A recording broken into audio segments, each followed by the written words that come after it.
Hey y'all, it's Katie and welcome back to my channel. Today we're going to be talking about muscle awareness and visualization and then how to use those in our workouts. Here we go.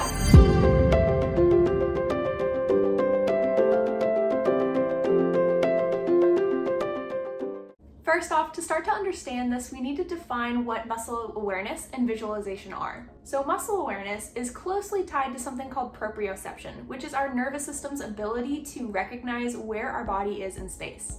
And muscle awareness is the body's ability to distinguish specifically which muscle is being used during an exercise. So one example I'm going to use throughout the video today is a bicep curl. So if I'm curling a dumbbell and I'm able to distinguish specifically my bicep working and feel and be aware of that muscle doing the exercise, that's one example of muscle awareness.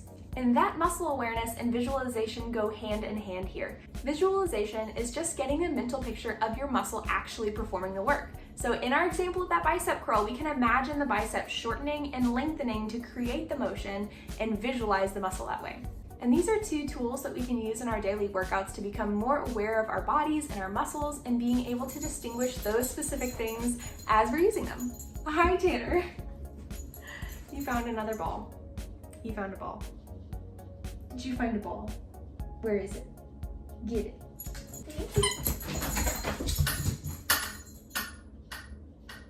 That lasted 5 minutes of filming before he finally found his ball. Yay. So when you first start working out, you might not feel that specific muscle fatigue in the muscle you're working. You might just feel a more generalized fatigue in the area or region of the body that you're working instead. But by working out consistently over time, the body builds that proprioception and its neural syncing and pathways become a little bit more efficient, which is going to fine-tune that awareness of which muscles we're using. So muscle awareness is a really great thing that we can build over time, and visualization is one way that we can get there. So when we get a clear mental image of what the muscle is supposed to be doing during an exercise, then that visualization will help bring and help build that muscle awareness over time. So step one here is to actually learn your major muscle groups. Being able to see a clear picture of what a muscle looks like in the direction of the muscle fibers is going to tell you how that muscle contracts and lengthens throughout the movement. Step two is to understand the phases of muscle contraction. Don't worry, I won't nerd out too much on this one.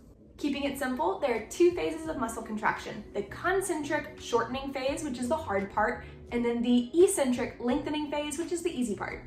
Taking that example of our bicep curl, the concentric is when we curl the dumbbell. It's the harder part of the motion where the muscle shortens. And then the eccentric phase is where we lengthen the muscle back out, and that's the easier phase of the contraction.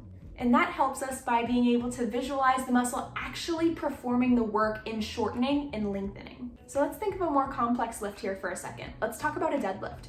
So the two major lower body muscle groups in the deadlift are the glutes and the hamstrings. And in the bottom position, they are lengthened. So that means when we pick the bar up off the ground, that's that concentric hard phase of the shortening. So we're gonna shorten the hamstrings and the glutes as we lift. And then when we start lowering the bar to the floor, that's when the hamstrings and glutes lengthen back out, the easier part, the eccentric phase.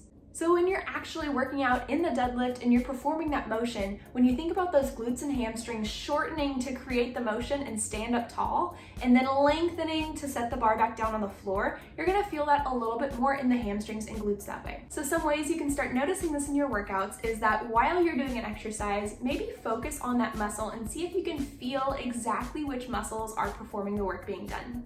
So there you have it. That is muscle awareness and visualization and how they work together to enhance our workouts and make them just a little better. And before you go, I have a free 14-day mindset shift that's just about to start. The link is down below, but it's all about rediscovering athleticism after sports. So if you're feeling stuck and frustrated after leaving your sport and you don't feel like an athlete anymore, this is a really, really great opportunity for you to jump back into your exercise routine and start to shift your mindset and feel more like an athlete again. So if that's you, you can find the link below to join the challenge and make sure to subscribe so you don't miss any of my videos. I'll see you guys on the next one. Stay healthy. Bye. Visualization. Visualization.